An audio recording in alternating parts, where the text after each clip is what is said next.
Olá amigos, olá irmãos, queria meditar um pouco com vocês em um texto lá em Lucas capítulo 9 e principalmente o versículo 55.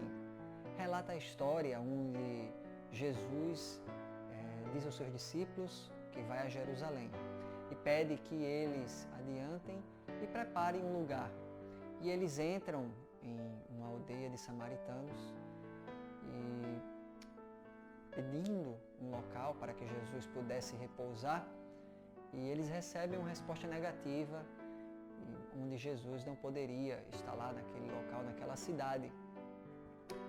E quando Jesus chega lá, eles comunicam a Jesus que eles não são bem-vindos lá e que Jesus teria que procurar outro local. Aqueles homens, os discípulos, dois deles olham para Jesus e diz: Mestre, o Senhor quer que a gente faça cair fogo do céu e consuma e destrua toda esta cidade?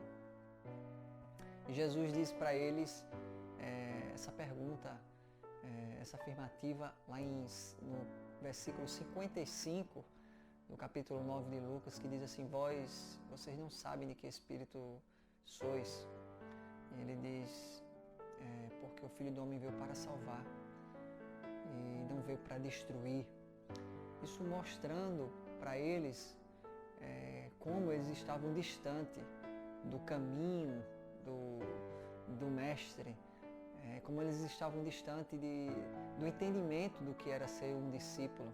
Até mesmo porque alguns versículos antes, Jesus percebe que eles estavam discutindo quem dentre eles era o maior.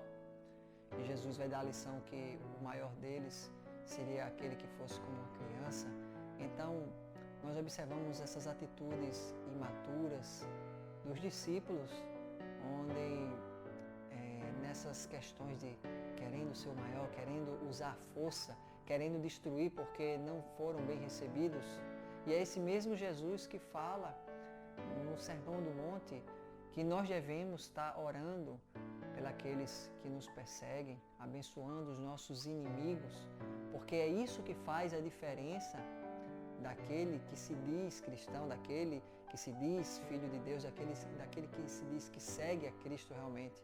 Porque Jesus continua no Sermão do Monte dizer que amar a quem te ama, isso todo mundo faz. Mas a diferença é orar, é abençoar os inimigos, aqueles que fazem um mal contra a gente. E lá também diz, em várias passagens, se alguém bater em uma face, você vai virar a outra face. Jesus, em modo nenhum, incentiva o revide, de modo nenhum incentiva a violência. E a percepção dos discípulos é totalmente errônea, porque eles já tinham feito prodígios, já tinham expulsado demônios, já tinham executado muitas curas, e de repente, por não terem sido bem recebidos, estavam lá com o peito inchado e se gabando: Mestre, podemos destruir todos e tudo aqui, não entendendo a mensagem de amor do Mestre, não entendendo o princípio de Cristo, o propósito de Cristo, para o que Ele veio aqui fazer na terra.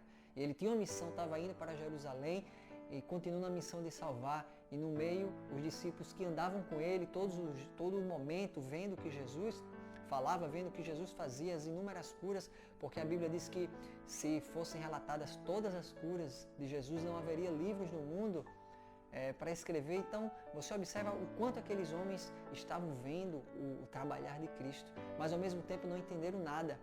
E isso me parece bem atual, onde nós vemos muitas igrejas e muitas religiões e muitas pessoas com esse espírito fundamentalista de destruição, de briga, de discórdia, pegando uma vertente totalmente longe e fora da visão e da essência de Cristo. Nós vemos aí discussões na mídia, discussões famosas até, em redes sociais, e eu me pergunto se as pessoas que se dizem cristãs, ao invés de usarem a resposta à violência, o fundamentalismo, ao invés disso elas usassem a arma e a resposta do Jesus que elas dizem seguir, que é a resposta do amor, a resposta da graça de Deus, ao invés de retribuírem, da resposta ser outro ato de violência ou maior, ser um ato de misericórdia, um ato de graça, uma palavra de amor, onde de repente aquela pessoa que foi o instrumento de violência contra a gente, no momento em que ela ouve uma palavra diferente, branda, de amor, de carinho, de misericórdia, é nesse momento que o Cristo se revela e que há de repente a mudança e a conversão do outro. E somos tolos em achar que talvez nós, brigando pelos nossos direitos, brigando pelas coisas políticas do país, brigando, enfim, por leis, porque o contexto que Jesus vivia era tal como hoje. Jesus vivia dentro de um contexto romano, que já foi, que dominou a Grécia, enfim.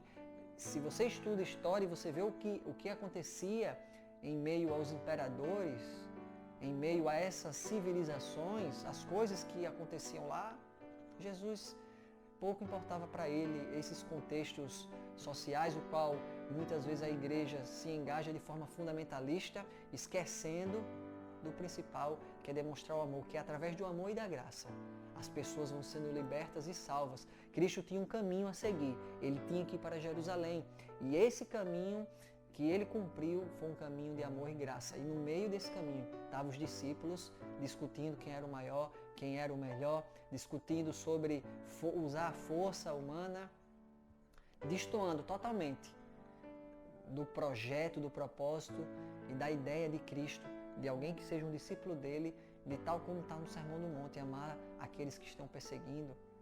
E eu imagino essas discussões que são em rede nacional, em mídia pública, onde há agressões verbais, se uma resposta dessa cristã, de alguém que está ali dentro desse contexto, ele vai emitir uma resposta de amor e de graça. Acredito eu que as consequências e o desenrolar dos fatos podem ser bem diferentes. É por isso que as pessoas começam a olhar os cristãos de forma diferente, porque não refletem o amor e a graça do Jesus ao qual muitos dizem seguir. Portanto, que nós possamos meditar, leia esse texto de Lucas 9 e você vai poder entender que o Espírito te revela a dimensão ali do amor e da graça do nosso Jesus. Fiquem com Deus, Deus vos abençoe.